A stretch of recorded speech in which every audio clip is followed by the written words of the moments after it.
morning, students. Next topic which we are having from the 23rd chapter, which is trigonometrical ratios of the standard angle, and the topic on which the exercise 23C is based on is the topic named as solving of trigonometric equations. That means there would be an equation of trigonometric ratios. That means sin A cos A, sin B cos B, या फिर tan A cot A cosec A, इन सब का मिलके there would be one equation given to you. By using the methods which we have seen in solving the equations, those methods you are supposed to use and solve it to get the values of A. For example, I'll just give you the introduction of the starting part. If we are having the equation, I'm going to explain you the equation first. If we are having the equation as x into x plus 1 equals to 0, this is the equation given to you, which is x into x plus 1 equals to 0. Then okay, x into x plus 1 equals to 0, इसको कैसे solve करोगे? If you try to recall the method which we have seen, यहाँ पे ये x एक term है और ये x plus 1 दूसरी टर्म है. दो टर्म्स का मल्टीप्लिकेशन 0 है. वी हैव सीन दो टर्म्स का मल्टीप्लिकेशन 0 कब होता है? एक तो फर्स्ट टर्म 0 होना चाहिए या फिर दूसरी टर्म. तो आप इसको कैसे लिखोगे? आइदर x इक्वल्स टू 0 और x प्लस 1 इक्वल्स टू 0. बराबर है. This is the way we are going to solve it. ये है नॉर्मल इक्वेशन जो हमने अब तक देखे उसके लिए. Same logic we are going to use over here. तो स्टार्टिंग में बेसिक इंट्रोडक्शन देख लेते हैं how to solve the equations या फिर ट्रिग्नोमेट्रिक इक्वेशंस. तो example would be like this. If sin of 2a equals to 1, find angle a. sin 2a की value आपको कितनी दी गई है? 1 दी गई है. And they have asked to find the measurement of angle a. अब इसके लिए मैंने पहले ही बोला आप लोगों को एंगल्स के ट्रिग्नोमेट्री प्रॉपर्टी चाहिए. यहाँ पे sin of 2a, इस एंगल की वैल्यू 1 है. 1 कहाँ पे? देखो sin 90 में 1 कहाँ पे आता है? देखो तो sin 90 का टेबल आपके सामने, 1 कहाँ पे आ रहा है? sin का टेबल आपके सामने, 1 कहाँ पे आ रहा है? 90 पे. बराबर कि नहीं? तो sin 2a की वैल्यू 1 है. But as we know sin 90 equals to 1. इसका मतलब क्या हो जाएगा? देखो यहाँ पे sin 2a भी 1 है, sin 90 भी 1 है. इसका मतलब 2a और 90 सेम हो जाएंगे. बराबर है. इसके लिए यहाँ पे लिखा देखो sin 2a equals to sin 90. That means 2a equals to 90. 2a equals to 90 equation मिल गया मुझे. बराबर है. जैसे हम सॉल्व करते रहे 2x इक्वल्स टू 90 ऐसे सॉल्व किया है ना अब तक हमने. 2x इक्वल्स टू 90 तो 2 वहाँ पे डिवाइड होगा तो x की वैल्यू मिलेगी. सेम ट्रिग्नोमेट्रिक रेशियोज के लिए 2a इक्वल्स टू 90 हो जाएगा. This 2 is multiplication. While going over there, it will be division. So a equals to 90 upon 2, which is equal to 45. That's why value of a we have got is 45. That means we were having the trigonometric ratios with us, which is sin 2a equals to 1. By solving it using the logic of equations, we have got the value of a as 45 degree. It is that simple. उतना ही आपको याद रखना है. उसके अलावा कुछ ज़्यादा difficult या डिटेल में आपको याद रखने की जरूरत नहीं है. तो लेट्स जस्ट स्टार्ट विद, हमने अभी कंसेप्ट देख लिया. Let's just start with 23. And as I have said, मैंने पहले आप लोगों को बोला है ट्रिग्नोमेट्री आपको 22nd चैप्टर जिसमें ट्रिग्नोमेट्रिक रेशियोज के कॉन्सेप्ट्स थे वो भी आपको काफ़ी डिटेल में बताए गए हैं. देन 23 जो है 23 chapter trigonometric ratios of standard, उसमें भी 23A में जो स्टैंडर्ड एंगल्स का यूज़ किया वो भी काफ़ी डिटेल्स में आपको बताया गया है. राइट. प्लस हमने 23B भी देखा है. So the concepts are quite clear to you now. By now the concepts are quite clear to you. So 23B जो है that majorly part would be done by your side, but we will try to conduct or solve the questions which are bit different to solve. Okay, ताकि all the questions won't be solved by you. We are going to solve few questions over there. So let's just see which questions we are going to solve now. So question number 1, they have asked in question number 1, as you can see 23C, where is 23C? 23C is over here. 23C equation number 1, solve the following equations for the value of a. a के value के लिए solve करना मतलब you are supposed to find the value of a. so उसमें से हम third solve कर रहे हैं अभी. Third is given as sin of 3a equals to root 3/2. क्या बोला है यहाँ पे? sin of 3a equals to root 3/2 and you are supposed to solve it. The very first thing, sin जो है वो अकेला है या उसके साथ कोई है? I guess it is not having any multiplication over there. Last time sin of 2a भी अकेला था. सेम यहाँ पे sin of 3a अकेला है. बिकॉज अगर sin of 3 को कुछ मल्टीप्लाई होगा यहाँ पे तो वो पहले वहाँ पे डिवाइड भेजना पड़ता है आपको. बराबर. डायरेक्टली सॉल्व नहीं कर सकते आप. सो कोई मल्टीप्लाई नहीं, तो sin of 3a रूट 3/2 है. तो अभी you are having the table with you. Try to recall और try to find which angle of sine is having the value root 3/2. So sine का अगर आप टेबल देखोगे तो √3/2 वैल्यू किसकी देखो तो साइन 60 की, बराबर। तो मैंने वही लिख लिया, but sine 60 equals to √3/2। That means sine 3a भी √3/2 है, साइन 60 भी √3/2 है। That means sine 3a is going to be equal with sin 60, है sin 3a equals to sin 60। इसका मतलब क्या हो जाएगा 3a equals to 60। So 3a equals to 60, ये 3a को मल्टीप्लीकेशन में वहाँ पे भेजो, डिवीजन में जाएगा, 60/3 कितना बन जाता है 20। सो a की वैल्यू कितनी आ गई बस 20 डिग्री। देखो कितना इजी था। The questions are quite easy, ऐसा कुछ नहीं कि बहुत डिफिकल्ट है या फिर अंडरस्टैंडिंग में आपको अलग प्रॉब्लम आ सकता है, ऐसा कुछ भी नहीं। The questions are quite easy, just this table is most important for you. Once you are familiar with this table now, then 23rd chapter is quite easy for you, and I know most of you haven't gone through the table till now, so it's my request to each and every one of you, first get familiar with, get used to this particular table, then start with solving this। पहले एक table ठीक से करो, अगर table पता होगा तो ही ये चीजें सॉल्व कर सकते हो, ठीक है। लेट्स सी क्वेश्चन नंबर 1 का नेक्स्ट कौन सा सब क्वेश्चन सॉल्व कर। ओके, नाउ क्वेश्चन नंबर 1 का 8 सब क्वेश्चन हम सॉल्व कर रहे हैं, in which they have given as √3 cot of 2a is equal to 1। So very first thing, what do we see? Whether the cot, the trigonometric ratio which we have given is having any multiplication or not.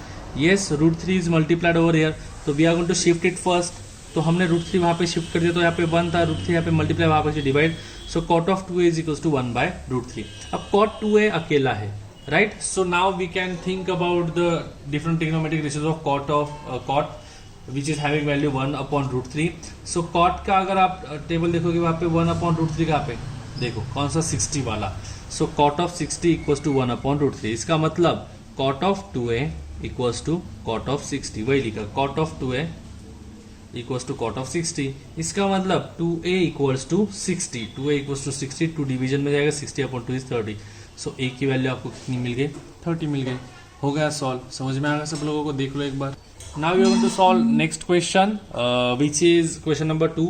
In question number 2 we are going to solve 4th and 5th का मैं आपको hint देने वाला हूँ। So let's just see 4th question में क्या बोला गया है। question number 2 के 4th question में obviously एक ही वैल्यू फाइंड करनी है आप लोगों को। So they have said cos of 3a into 2 sin of 2a minus 1 equals to 0। Here as you can see there are two terms, one is cos of 3a which I have underlined and second is 2 sin of 2a minus 1 equals to 0। मतलब इन दोनों का multiplication, ये first term और second term, इनका multiplication 0 है। मैंने अभी just आपको ये लॉजिक बताया था, जब दो टर्म्स का मल्टीप्लिकेशन 0 होता है उसका मतलब आइदर फर्स्ट टर्म इज 0 और second term is 0, then only the multiplication is possible, 0 the multiplication would be 0। So पहले मैं लिख लो cos of 3a equals to 0।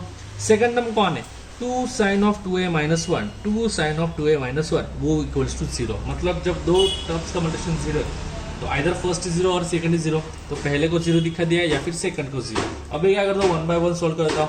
पहले जो फर्स्ट हमने 0 दिखाया उसको सॉल्व करने की कोशिश करते हैं। cos of 3a equals to 0। अब cos को कुछ भी मल्टीप्लाई है तो डायरेक्टली हम वैल्यूज ले सकते हैं। Now try to see in the table of cos for which angle the value of cos is 0। As you can see cos में 0 वैल्यू कहाँ पे, यहाँ पे कौन सा एंगल है वो 90 degree. That means cos of 90 equals to 0। That means cos 3a equals to cos of 90। cos 3a equals to 90, that means 3a equals to 90, because ये 3a और ये 90 सेम हो जाएगा। ये 3 मल्टीप्लिकेशन में वहाँ पे जगह divide 90/3 is nothing but 30। So a की एक वैल्यू मुझे कितनी मिल गई 30 by considering cos 3a as 0, right. बस सेकंड टर्म भी हमारे पास है which is 2 sin of 2a minus 1, उसको 0 कंसिडर करने के बाद a की वैल्यू क्या मिल रही है, let's just see that 2 sin of 2a minus 1 equals to 0। अब सबसे पहले ये -1 है, we have to shift it over there, वहाँ पे शिफ्ट करने का +1 बन जाएगा। लेट्स जस्ट सी साइन अकेला बनाए या नहीं बनाए, नॉट येट, ये 2 मल्टीप्लिकेशन में उसको, तो 2 को वहाँ पे भेज दो, डिवीजन में चला जाएगा। तो साइन ऑफ 2 है, यहाँ पे 1 था, 2 डिवीजन 1/2। अब साइन अकेला है। Now you can cross check in the table कि कौन से साइन के लिए वैल्यू कितनी आती है 1/2। If you see the value for table for sine 1/2 आ रहा है 30 के लिए, बराबर है। So sine of 30 is 1/2। So I have written sine of 30 equals to 1/2। 1/2 same है, इसके लिए sine of 2a is going to be equal with sin of 30। sin 2a equals to sin 30, that means 2a equals to 30। 2a equals to 30, 2 multiply वहाँ पे भेजोगे तो divide हो जाएगा, 30/2 is 15, a की वैल्यू आ गई 15। तो a की एक वैल्यू 30 और a की दूसरी वैल्यू 15, सो मैंने वही लिख लिया a इक्वल्स टू 15 डिग्री और 30 डिग्री। Got it? समझ में आ गया सब लोगों को? It was quite basic, not much of the effort, ज़्यादा कुछ सोचना नहीं था उसमें। होपफुली सब लोगों को समझ में आ गया होगा। फिफ्थ क्वेश्चन की आपको हिंट दे रहा हूँ मैं। फिफ्थ क्वेश्चन में बोला है cosec of 2a minus 2 into cot of 3a minus 1 equals to 0। अब यहाँ पे दो टर्म्स आपको दिख रही है, पहला bracket that is the first term, this is the second bracket मतलब सेकंड टर्म, मतलब आइदर दिस इज 0 और दिस इज 0। तो पहले इसको लिख लिया cosec of 2a minus 2 equals to 0, यहाँ पे cot of 3a minus 1 equals to 0, ये माइनस 2 वहाँ पे भेज दो। So cosec of 2a equals to 2, मतलब कोसेक अकेला बन गया। इसके बाद क्या करोगे, टेबल में देखोगे कोसेक की कौन सी वैल्यू के लिए 2 आ रही है, वो एंगल को 2a के साथ इक्वेट करोगे। Same on the RHS, what is there as you can see, cot of 3a minus 1 equals to 0, so ये माइनस 1 वहाँ पे शिकोगे, cot of 3a equals to 1 हो जाएगा, बराबर है। अब टेबल में आपको क्या देखना है, कौन से कॉट के लिए वैल्यू 1 है, उस एंगल को 3a के साथ इक्वेट करो, आपको a की वैल्यू, मतलब यहाँ पे a की वैल्यू और वहाँ पे दूसरी a की वैल्यू मिल जाएगी। ठीक है, एग्जैक्टली सेम इसकी तरह ही सॉल्व करना है उसको। Thank you so much. Let's just see next question now. Now we are going to see next question from 23, which is question number 4. In question number 4, they have said 4 cos square of x degree minus 1 equals to 0.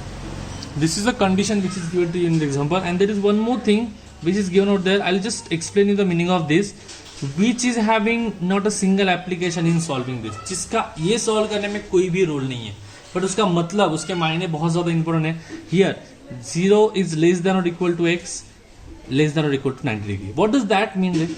वो इसका मतलब क्या होता है, x तो 0 या 0 से बड़ा है, मतलब 0, 1, 2, 3 डिग्री है, या फिर 90 या 90 से छोटा है, मतलब 90 या फिर 89 या 88। तो अगर आप देख सकते हो वैल्यू 0 से लेके कहाँ तक जा रही है, 90 डिग्री। वही हमने टेबल में देखा है। हमारे लिए टेबल अगर आप देखोगे तो 0 से के लिए 90 तक ही वैल्यू है साइन की, बनाई गई। 0 से कम वाले एंगल के लिए है क्या? नहीं। 90 से ज्यादा वाले एंगल के लिए है क्या? नहीं। मतलब ये कंडीशन ऑलरेडी हमको पता है, जस्ट हमें रिप्रेजेंट ऐसे किया जाता है, ये अब तक पता नहीं था। तो याद रखो जो टेबल हमने देखा था, that table is following this particular condition which is x is greater than और इक्वल टू 0 और less than equal to 90 degree. तो इसका यूज करके आपको x degree, sine square plus cos square, then 1 upon cos square minus 1 minus tan square, ये सारे values find करने बोले। तो लेट्स जस्ट सॉल्व इट। पहले बेसिक है x फाइंड करना by using the trigonometric equation. क्या दिया गया है, 4 cos square x degree minus 1 equal to 0। कैसे सॉल्व करोगे, पहले ये माइनस 1 है, उसको वहां पे शिफ्ट कर दो, प्लस 1 बन जाएगा। यहाँ पे कौन बचा, 4 cos square x degree, 4 cos square of x degree equals to 1। अब ये 4 भी मल्टीप्लाई, तो उसको वहां पे भेज दो, यहाँ पे मल्टीप्लाई, वहां पे डिवाइड, तो cos square of x degree is 1/4। यहाँ पे cos स्क्वायर है, हमें उसका cos x की वैल्यू चाहिए, बराबर है। उसके अलावा सॉल्व नहीं कर पाओगे, तो हमें दोनों साइड में स्क्वायर रूट लेना पड़ेगा। तो अगर यहाँ पे स्क्वायर रूट लोगे तो cos x बन जाएगा 1/4, 1 का स्क्वायर रूट 1, 4 का स्क्वायर रूट 2। अब यहाँ पे हम प्लस माइनस नहीं लिखेंगे, बिकॉज सारे ट्रिग्नोमेट्रिक रेशियोज की वैल्यू पॉजिटिव होती है, तो निगेटिव लेने की जरूरत नहीं है। So cos of x degree is equal to 1/2। अगर आप देख सकते हो, अब ये वाला क्वेश्चन हमारे प्रीवियस क्वेश्चंस की तरह हुआ है, जिसमें cot of 2a, cot of 3a, cos of 4a आपको कुछ दिया जाता था, फिर आप क्या करते थे, टेबल में ढूंढने की कोशिश करते थे। सेम हम करेंगे, cos of x degree is 1/2, बराबर है। तो cos के टेबल में ढूंढो कौन से एंगल के लिए वैल्यू 1/2 है। अगर आप यहाँ पे देखोगे cos के लिए, cos of 60 degree is 1/2, right. So मैं यहाँ पे लिख रहा हूँ, बट cos ऑफ 60 इज 1/2। सो 1/2 सेम है। इसके लिए cos of x degree equals to cos of 60 degree, cos of x degree equals to 60 degree. इसके लिए x डिग्री किसको इक्वल रहेगा, 60 डिग्री को, x degree equals to 60 degree. यही पहला क्वेश्चन था, x की वैल्यू फाइंड करना, हमने कर लिया। उसके बाद क्या बोला है, sine square x minus cos plus cos square x की वैल्यू फाइंड करनी है आप लोगों को, राइट। अब sine square x plus cos square x, sine square of x मतलब sine square of 60, because x की वैल्यू 60 आ गई। कॉस स्क्वायर ऑफ x मतलब कॉस स्क्वायर ऑफ 60, साइन 60 की वैल्यू √3/2 है। अगर टेबल में आप ठीक से देखोगे तो √3/2 का स्क्वायर प्लस कॉस 60 की वैल्यू 1/2 द फुल स्क्वायर, √3 का स्क्वायर 3, 2 का स्क्वायर 4, 1 का स्क्वायर 1, 2 का स्क्वायर 4, 3/4 प्लस 1/4, 3 प्लस 1 हो जाएगा 4, 4/4 विच इज इक्वल्स टू 1। मतलब sine square plus cos square की वैल्यू कितनी आ गई आपकी, 1 आ गई। अंडरस्टूड, समझ में आ गया सब लोगों को। अब लास्ट पार्ट इस क्वेश्चन का, which is 1/cos square x minus tan square x। So I return 1/cos square x degree minus tan square of x degree. X की डिग्री की वैल्यू 60 है हमारे पास, सो 1 upon cos square 60 minus ten square 60, 1 upon cos 60 की value 1/2 है, but यहाँ पे cos square है तो 1/2 का क्या लिख लिया मैंने यहाँ पे स्क्वायर लिख लिया, माइनस tan 60 की वैल्यू √3, बट यहाँ पे tan स्क्वायर है इसके लिए √3 का square, so 1 as it is लिख लिया। देखो यहाँ पे ये 1/2 स्क्वायर, 1 का स्क्वायर 1, 2 का स्क्वायर 4, मतलब 1/4, माइनस √3 का स्क्वायर क्या होता है 3 एज इट इज। अब ऑब्वियस है, इसके लिए ध्यान दो, ये बहुत इंपॉर्टेंट स्टेप है। 1/1/4 मतलब ये 1 को 4 डिवीजन, मतलब डिवीजन को डिवीजन में, तो ऊपर जाके वो क्या हो जाएगा मल्टीप्लाई, 4 को 1 को ये 4 मल्टीप्लाई होगा ऊपर जाके, so 4 as it is, this 1 as it is, ये 1 यहाँ पे लिखा है यहाँ पे, and minus 3, so 4/1 is 4, 4 minus 3 which is equals to 1। इसके लिए 1 upon cos square x minus tan square x is equals to 1। समझ में आ गया कैसे फाइंड किया? This is all about understanding the values and putting up them in the equations, वही important चीज है, बाकी कुछ भी डिफिकल्ट नहीं है इसमें। Now we are going to see question number 10 which is quite easy. Question number 10 अगर आप ठीक से देखोगे उसमें आपको एक डायग्राम दी गई है, triangle ABC in which AB and BC is given as 5 units and AC is given as X. That means third value is unknown to you, right? And in the question, I'll explain the question because question is more important. Question के understanding आपके लिए important है। अगर आप question देखोगे, question number 10 यहाँ पे दिख रहा है, use the given figure to find tan theta, theta, sin square minus cos square, ये चीज आपको बोली गई है। मतलब by using the diagram you are supposed to find it. So let's just see how to use the diagram to find tan theta. सबसे पहले tan theta बोला है, इस डायग्राम में tan theta हमें फाइंड करना है। tan theta का फॉर्मूला सबको याद होगा, tan theta का फॉर्मूला आता है परपेंडिकुलर अपॉन बेस, तो I am writing tan theta equals to perpendicular upon base. For theta what is the perpendicular, it is AB, so I have written AB, divided by what is base, it is BC, EB upon BC. This is the basic thing which we have seen in 22nd chapter. 22nd chapter में जो trigonometric ratios देखे थे उसमें ये चीज हमने देखी है, so this is quite basic. So tan theta is perpendicular upon base which is AB upon BC, दोनों की value 5 5 which is 1, that means tan theta हमारे पास कितना आ गया 1। पहला पार्ट आपका सॉल्व हो गया, टिक हो गया पहला पार्ट सॉल्व, कितना इजी था। अब आपको बोला गया थीटा फाइंड करना है। अब देखो tan theta is equals to 1 आपको पता है, हमारा इक्वेशन का फॉर्मूला यूज करके हम सॉल्व कर सकते हैं। अब ढूंढो कौन से थीटा की वैल्यू tan के लिए 1 है। tan में अगर आप देखोगे तो 1 कहाँ पे आ रहा है 45 में, इसके लिए बट tan 45 इक्वल्स टू 1, इसका मतलब tan theta equals to tan 45, तो थीटा की वैल्यू कितनी हो जाएगी आपकी 45 डिग्री, इसके लिए थीटा इक्वल्स टू 45 डिग्री। आपका सेकंड क्वेश्चन भी सॉल्व हो गया, बराबर है, कुछ अलग था उसमें सॉल्व करने के लिए नहीं। नेक्स्ट थिंग उन्होंने बोले sine square minus cos square find करना है, बट एक्स की वैल्यू फाइंड करने नहीं बोली, यहाँ पे एक्स के टर्म्स में लिख के ही सॉल्व करना पड़ेगा आपको। बहुत लोग क्या करते हैं पाइथागोरस थ्योरम यूज करते हैं, एक्स निकाल देते हैं। अगर आप क्वेश्चन ठीक से देखोगे उसमें आपको लास्ट में बोला गया है, लास्ट में देखो क्लियरली बोला गया है यहाँ पे, use sine theta two find the value of x. So Pythagoras use करके आप थीटा फाइंड नहीं करोगे यहाँ पे, बराबर है, सॉरी पाइथागोरस थ्योरम यूज करके एक्स फाइंड नहीं कर सकते हो यहाँ पे, साइन थीटा यूज करना है, इसके लिए यहाँ पे एक्स नहीं फाइंड कर रहा हूँ मैं। Sine square minus cos square की वैल्यू फाइंड करनी है। साइन का फॉर्मूला याद होगा आप लोगों को, साइन का फॉर्मूला क्या होता है, it is perpendicular upon hypotenuse. So for theta what is perpendicular AB, बराबर है, AB की वैल्यू कितनी 5, 5 अपॉन हाइपोटेनियस, हाइपोटेनियस की वैल्यू कितनी है x, मतलब परपेंडिकुलर अपॉन हाइपोटेनियस, परपेंडिकुलर की value 5 divide by hypotenuse x, मतलब 5 अपॉन x साइन थीटा की वैल्यू, बट यहाँ पे साइन स्क्वायर थीटा है, इसके लिए 5 upon x the whole square, minus cos square theta, cos theta की वैल्यू क्या होती है, it is base upon hypotenuse, base है उसका 5 अपॉन हाइपोटेनियस से x, 5 upon x the whole square, 5 का स्क्वायर 25, x का स्क्वायर x स्क्वायर, यहाँ पे भी 5 का स्क्वायर 25, x का square x square, 25 x square minus 25 x square is nothing but 0, इसके लिए sine square theta minus cos square theta is equals to 0। आपका थर्ड पार्ट भी सॉल्व हो गया। लास्ट पार्ट उन्होंने क्या बोला है, bye using the value of sine theta find the x, sine theta की वैल्यू यूज करके आपको x फाइंड करना है। अब साइन थीटा हमें पता है कितना दिया गया है साइन 45, बिकॉज हमने थीटा की वैल्यू यहाँ पे 45 फाइंड की है। साइन 45 की वैल्यू टेबल में अगर देखो 1/√2 है, बट अगर डायग्राम में देखोगे साइन थीटा की वैल्यू देखो क्या पुट की थी हमने यहाँ पे 5 अपॉन x, तो it is 5 upon x। Sine theta मतलब परपेंडिकुलर अपॉन हाइपोटेन्यूज, परपेंडिकुलर 5 और हाइपोटेन्यूज x है, that means 1/√2 is equal to 5 upon x। कैसे फाइंड किया फिर से ध्यान दो, साइन थीटा की डायग्राम से वैल्यू क्या मिल रही है हमें 5 अपॉन x, साइन थीटा की वैल्यू 45 पुट करने के वैल्यू क्या मिले 1/2। ये दोनों वैल्यूज को हम क्या करेंगे इक्वेट करेंगे। सो 1/2 इज इक्वल टू 5/x। ये x वहां पे शिफ्ट करो तो ऊपर x को 1 को multiply x into 1 is x।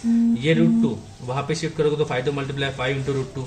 अब √2 की वैल्यू हमें पता है 1.41। So 5 into 1.41 is 7.07। So either you can write value of x as 5√2 और एज 7.07। सो x की वैल्यू 5√2 और 7.07 मिल गई। प्लीज बी केयरफुल, इस क्वेश्चन में x की वैल्यू फाइंड करने के लिए पाइथागोरस थ्योरम यूज मत करो, बिकॉज क्वेश्चन में क्लियरली आपको बताया गया है by using sine theta find the value of x। तो आपको साइन थीटा का यूज करके ही ये वैल्यू क्या करनी पड़ेगी फाइंड करनी पड़ने वाली है। अंडरस्टूड। अब इस क्वेश्चन 10 क्वेश्चन के बाद there are 2 to 3 questions which are there which I feel like I should be explaining. You can solve it on your own if you study properly, if you do the self study properly. But I feel so कि I'll explain you as extra revision. Okay? So अभी के लिए आप लोगों को 23C पूरा solve करके खत्म कर देना है। I will give you this as an extra part afterwards. So basically 23C is now completed. 23C हमने ऑफिशियली खत्म करा है अभी, बट उसके जो लास्ट वाले 10 के बाद 2-3 क्वेश्चन है जो मुझे लग रहा है आप लोगों को भेजने चाहिए, आप लोगों को बताने चाहिए। उसका एक छोटा सा 10 से 15 मिनट का वीडियो बना के क्वेश्चन एक्सप्लेन करके आपको मैं शेयर कर दूंगा। मोस्ट प्रॉब्लली टुमारो, कल ही हमारा ऑनलाइन लेक्चर है, कल या परसों उसी टाइम आपको इसका वीडियो में शेयर कर दूंगा। ठीक है, till then try to solve all the questions from 22B and 22C। हमने 23A, B and 23C, 23B and 23C के क्वेश्चन सॉल्व करने की कोशिश करो। कुछ डाउट्स होंगे तो रिवर्ट बैक टू मी, परसों हमारा ऑनलाइन लेक्चर है। In that lecture also you can ask me the doubts. Okay, thank you so much everyone.